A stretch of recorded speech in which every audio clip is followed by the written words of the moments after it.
So what do you make of this optimization, longevity, anti-aging, live forever culture that's emerged in the last Yeah, couple of years? I understand where it's coming from. We've made a lot of scientific progress.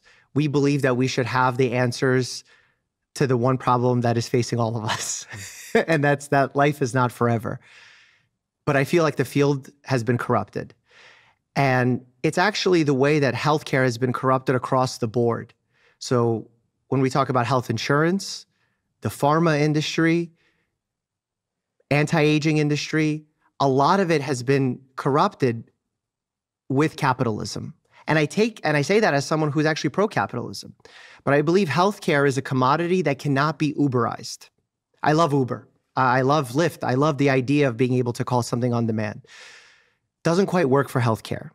You demanding what you want for your body when you're not the expert doesn't always yield the best results. We've seen that time and time again. I see it with my patients when they come in and it's very clear that they have a viral illness, but they demand antibiotics, or they demand a medication that's going to help them live longer. Doesn't exist. We don't have yet the evidence to sell these things to people, to explain them to people. But there will always be a person who will take some new information, some preliminary data from an animal model, from a petri dish, and sell it as the next great thing. This happened with the Fountain of Youth. This happened with literally snake oil hundreds of years ago, and now it's happening, but with the power of social media and the fact that this misinformation a lot of times is insidious. You don't realize that it's so bad and so problematic, because what it's doing is it's actually tricking people into not understanding how science works. How when we put out a hypothesis, an idea of what we think could happen, we actually strive to disprove our hypothesis.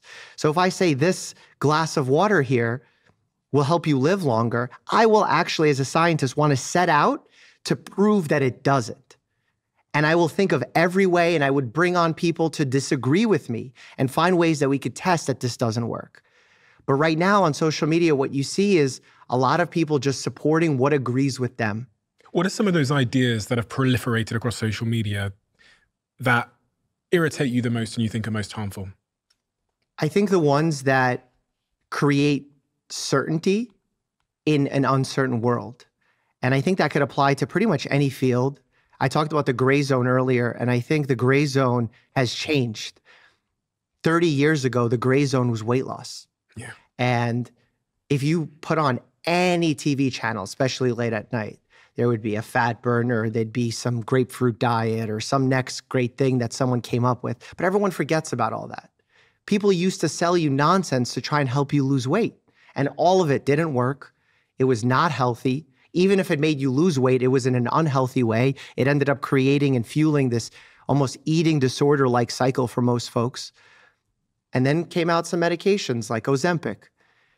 And people started actually losing weight with an FDA-approved medicine that had real results. Now you see less of those fat burner ads, but you see more of a new gray zone, anti-aging. Science doesn't have an answer to stop us from aging. We don't have the answers perfectly to our genetic code. But boy, there will be a genetic test for sale that will tell you exactly what you need to avoid. But the reality is, we just don't know. And it's not sexy to say, I don't know. But I've been passionate about encouraging folks to celebrate those experts who come in and say, here's what we don't know, but here's how we're working to get to those answers. Because that's what gets me excited. There's so many breakthroughs being made in medicine, and we don't talk about those honest breakthroughs because they're not always exciting. But if we could pair it with something cultural, if we could pair it with some comedy, with some fun, I think we can get in front of a lot of eyes. One of the first things you said there was about weight loss and Ozempic, and it's a incredibly relevant and widely discussed subject at the moment, Ozempic. I listened to the research on Ozempic, and I am someone that typically has a bias towards not taking medications if I can and pursuing a natural route. And that is what we do too. Yeah. Which is understated in most circles. As doctors? Yeah. Yeah. So our training, for example, If you look at we have a reference called, let's say, Up to Date. It's a medical platform where we could go and get guidance on any medical condition. And it could tell us what the epidemiology is, who gets sick with it, what is the diagnosis that we should do to try and make it, like what laboratory testing, what imaging we should do, what treatments work, first line, second line, third line, et cetera. If we look at pretty much any chronic disease treatment, whether it's high blood pressure, sugar management from like diabetes, all of the first steps is lifestyle modifications. That's what we're taught. Is that because of the type of training you had and the doctor you became, or is that all medical doctors? That is all medical doctors. But what ends up happening is twofold. One, patients love a shortcut. They love having a medication potentially do the work that they may not be able to or don't want to. You know, it's difficult to generalize here because some patients truly have difficult lives. They have 3 jobs. They're a single parent. They're having a mental health crisis.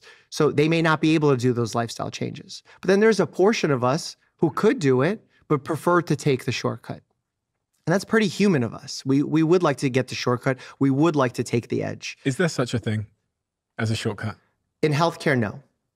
And I heard you actually say it on your last podcast covering Ozempic, that there is no shortcut. There are side effects and trade-offs to everything, and you're absolutely right in that.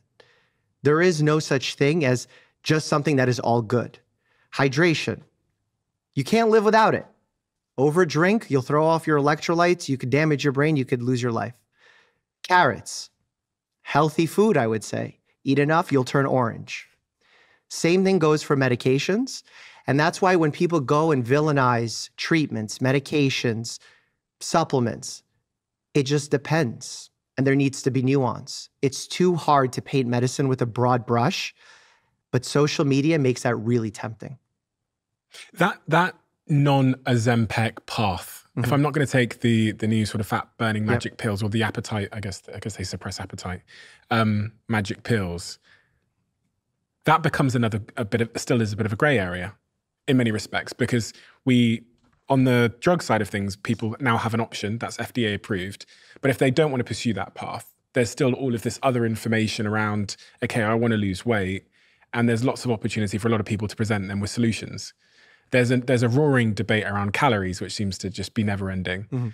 And I wanted to get your take on that. If someone was, in your training when you've been advised to suggest lifestyle changes first and foremost, if I'm trying to lose a bit of weight, I'm at risk of being diabetic or something, what would you say to me as your patient? It would be hard to generalize it because it really depends on what pre-existing conditions exist. What have you tried thus far? What works? What do you have time for? What do you have budget for? On that point of tried thus far, why does that matter so much? If I have a patient who's tried dieting and failed, and I don't ask that question, and I recommend dieting, they may not take the advice. They may nod because they want to be a quote unquote good patient and leave and say, not doing it. But if I ask that question, they can say they tried and failed. Then that gives me an opportunity to ask, what exactly did they try? Did they try some really restrictive diet that's out there, carnivore, keto, what have you, and that set them up for failure, something that wasn't able to be sustainable? Whereas now I can explain that, hey, the thing you tried actually set you up for failure, and here's a more reasonable recommendation that we can try. And now I can actually be a doctor that recommends a dietary modification that could help them.